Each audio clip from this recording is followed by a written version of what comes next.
জীবনের শেষ মুহূর্তে এসে মৃত্যুর শয্যায় একজন পিতা তার সন্তানদেরকে বলছে যে তোমরা আমার পরে কার ইবাদত করবে, কিসের ইবাদত করবে। এবং সন্তানরা এত গভীর এবং তাৎপর্যপূর্ণ উত্তর দিয়েছিল, আল্লাহ সুবহানাহু ওয়া তাআলা কিয়ামত পর্যন্ত পুরো মুসলিম জাতির জন্য সেটা হেদায়েত স্বরূপ কোরআনে কোট করে দিয়েছেন।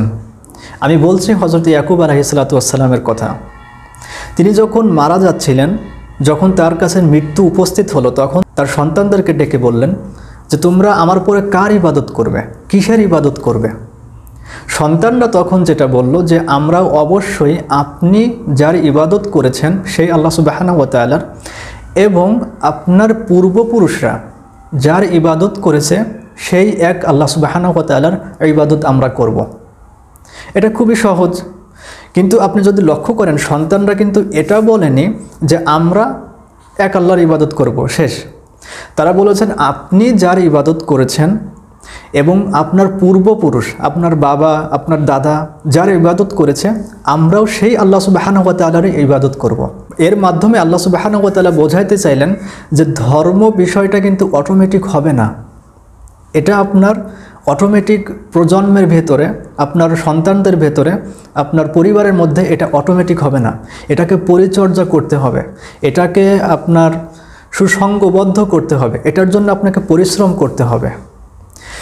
সন্তানরা ইয়াকুব আলাইহিস সালাতু ওয়াস সালামকে বললেন যে বাবা আপনি নিশ্চিত থাকুন, আপনার দাদা আপনার বাবাকে যেভাবে শিক্ষা দিয়েছেন, অর্থাৎ ইব্রাহিম আলাইহিস সালাতু ওয়াস সালাম যেভাবে ইসহাক আলাইহিস সালাতু ওয়াস সালামকে শিক্ষা দিয়েছেন, তিনি সেইভাবে পুরো জীবনটি অতিবাহিত করেছেন। এবং আপনার বাবা যেভাবে আপনাকে শিক্ষা দিয়েছেন, আপনিও ঠিক সেইভাবে পুরো জীবনটি অতিবাহিত করেছেন।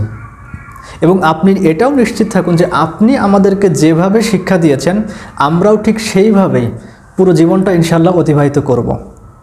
আপনি একজন পিতা হিসেবে আপনি শেখানোর ক্ষেত্রে, সন্তানদেরকে শেখানোর ক্ষেত্রে আপনি সফল, এবং আমরা সন্তান হিসেবে আপনার কাছ থেকে আমরা জানতে পেরেছি, এদিক থেকে আমরা সফল। আমরা তাই শিখেছি যা আপনি শিখিয়েছেন, এবং আপনি তাই শিখেছেন যা আপনার পূর্বপুরুষরা আপনাকে শিখিয়ে গেছেন। তো এর মাধ্যমে আল্লাহ সুবহানাহু ওয়া তাআলা বোঝাতে চাচ্ছেন যে ধর্ম কোনো যে অটোমেটিক হয়ে যাবে এমন কোনো বিষয় না। আমাদের বর্তমান সময়ের মুসলিমরা মনে করেন যে কিছু বয়স পর্যন্ত কোরআন শিক্ষা দিলাম, এরপরে ইউটিউব ফেসবুক দেখে সে ইসলাম শিখে ফেলবে, ইসলাম সম্পর্কে সে জেনে ফেলবে। কিন্তু ওই মানুষটি তার সন্তানদেরকে অঙ্ক, ইংরেজি, ফিজিক্স, কেমিস্ট্রি, সায়েন্স এইগুলি পড়ানোর জন্য কতই না চেষ্টা করেন, কতই না তারা ত্যাগ স্বীকার করেন। কিন্তু ধর্মের বেলায় এসে তারা মনে করেন এগুলি অটোমেটিক হয়ে যাবে। এটা অটোমেটিক কোনো হওয়ার জিনিস না।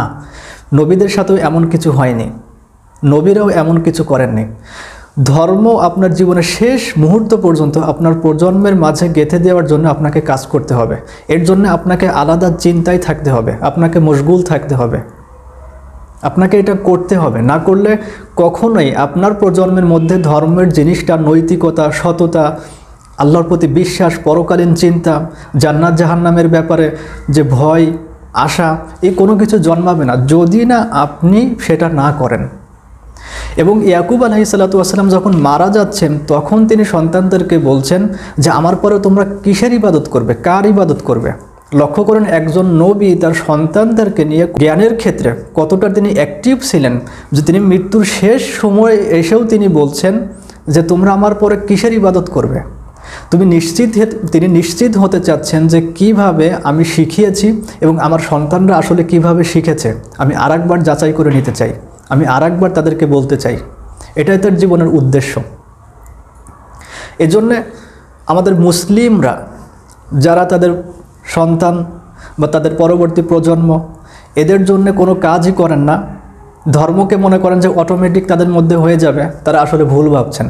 এভাবে কখনোই ধর্ম একটা জেনারেশন থেকে আরেকটা জেনারেশনে কখনো ট্রান্সফার হয় না।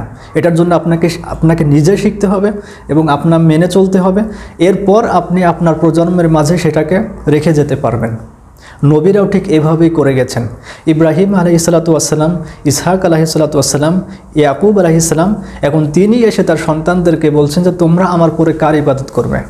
এবং সন্তানরা কত চমৎকারভাবে বললেন যে আমরা তারই ইবাদত করব যা আপনি করেছেন, আপনার বাবা করেছে, আপনার দাদা করেছে। এই যে বংশ পরম্পরায় যেভাবে চলে এসেছে, যেভাবে তারা শিখিয়েছেন, সেটা ঠিক আমরাও ঠিক একইভাবে সেটা করব। এটাই হলো ইসলাম, এটাই হলো ইসলামকে শিক্ষা দেওয়ার সবথেকে ভালো উপায়, যা নবীরা অবলম্বন করে গেছেন। আপনি যদি মনে করেন এগুলি অটোমেটিক হয়ে যাবে, আপনার সন্তান অটোমেটিক জান্নাত জাহান্নাম পরকাল সততা ন্যায় বিচার সম্পর্কে শিখতে পারবে, তাহলে কখনোই আপনি সঠিক পথে নেই, আপনি এক ভ্রান্তর ভেতরে আছেন। আপনাকে এর জন্য পরিশ্রম করতে হবে, এর জন্য আপনাকে ত্যাগ স্বীকার করতে হবে।